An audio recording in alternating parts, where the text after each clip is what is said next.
Telegram पर अभी नहीं रिकॉर्डिंग कर रहे हैं, ये कर रहे हैं, अभी बाद में बात करते हैं।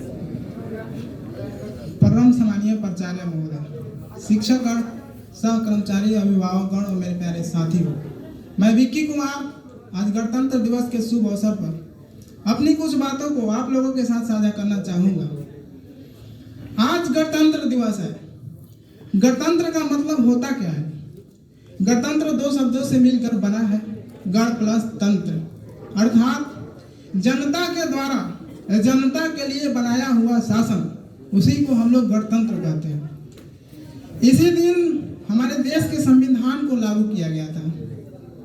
इसी दिन हमारे देश के संविधान को लागू किया गया था। क्या आपको पता है कि यह दिवस हमारे जीवन में आता क्यों है? यह दिवस हमें क्या याद दिलाता है? यह दिवस हमें ही नहीं बल्कि हमारे देश के हर उस बच्चे, युवा एवं आगामी पीढ़ी को अपने इतिहास के बारे में कुछ जानने, नया सीखने तथा भविष्य को बेहतर बनाने की प्रेरणा देता है। क्या आप जानते हैं किसी देश का भविष्य कब उज्जवल हो सकता है? मैं तो कहता हूं किसी देश का भविष्य तभी उज्जवल हो सकता है जब उस देश के युवा स्वस्थ हो, मस्त हो, जबरदस्त हो और अपनी काम पूरी ईमानदारी, सच्ची मेहनत और लगन के साथ कर रहे हैं। मैं कहता हूं कि कोई भी ऐसा देश नहीं है जो अपना भविष्य उज्जवल नहीं कर पाए, अगर युवा चाह दे तो। पर मैं अपने देश में कुछ अलग ही देख रहा हूं। कुछ दिनों पहले मैंने एक अखबार पढ़ा। उस अखबार में लिखा था कि बीपीएससी का रिजल्ट नहीं आने के कारण एक छात्र ने की खुदकुशी। तो मैंने सोचा और उस पर 2 लाइनें लाया हूं। कविता है, सुनिएगा कि मेहनत का सूखा पड़ गया है, बरसात लेकर आया हूं। मेहनत का सूखा पड़ गया है, बरसात लेकर आया हूं। आलस, अधर्म, अश्लीलता पर घात करने आया हूं। आलस, अश्लीलता, अधर्म पर घात करने आया हूं। आलस, अश्लीलता, अधर्म पर घात करने आया हूं। बदलाव की आशा में कविता की भाषा में इस देश के युवा, मैं तुमसे बात करने आया हूं। मैं तुमसे बात करने आया हूं। सदियां जिस पे नाच करेगी, कि सदियां जिस पे नाच करेगी, वो अद्भुत किरदार हो तुम। सदियां जिस पे नाच करेगी, वो अद्भुत किरदार हो तुम। हे भारत माँ के शेरों, भारत माँ के शेरों, इस दुनिया के सरदार हो तुम। इस दुनिया के सरदार हो तुम।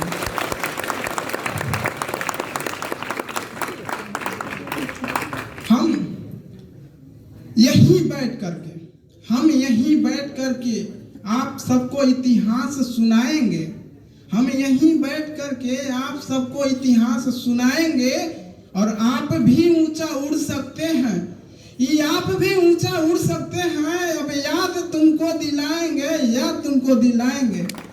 मैं विक्की बस इस जगह पर यही करने आया हूँ। मैं विक्की बस इस जगह पर यही करने आया हूँ कि तुम भी ऊंचा उड़ सकते हो। तुम भी ऊंचा उड़ सकते हो। विश्वास दिलाने आया हूँ। विश्वास दिलाने आया हूँ कि लगता है तुम भूल गए, कि लगता है तुम भूल गए रणबीरों के शमशीरों को, कि लगता है तुम भूल गए रणबीरों के शमशीरों को।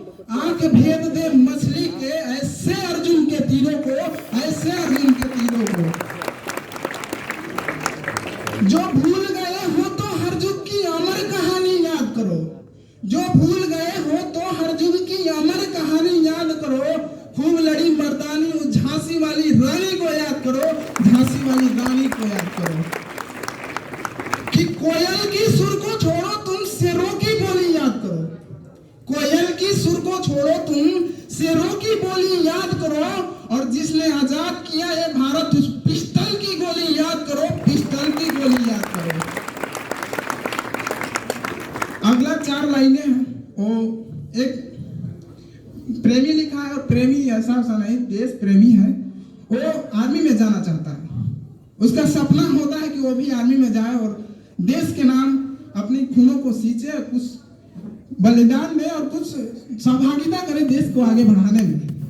तो एक प्रेमी जुगल होते हैं जिसमें प्रेमी बहुत आदमी से प्यार करता है। उसमें क्या होता है कि उसकी प्रेमिका कुछ दिनों बाद छोड़कर चली जाती है, बेचारा मायूस हो जाता है। तो वह क्या लिखता है, 4 लाइनें लिखता है कि तेरी सांसों की आहों को मैं अपनी जान लिखूंगा, तेरी सांसों की आहों को मैं अपनी जान लिखूंगा, तेरी जुल्फों की बादल को मिला बरदान लिखूंगा, तेरी जुल्फों की बादल को मिला बरदान लिखूंगा,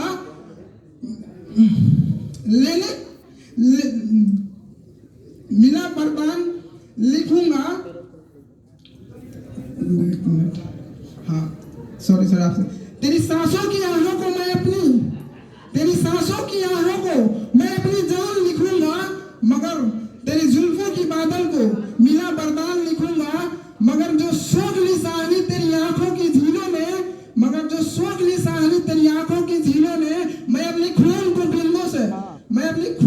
की बूंदों से हिंदुस्तान लिखूंगा, हिंदुस्तान लिखूंगा।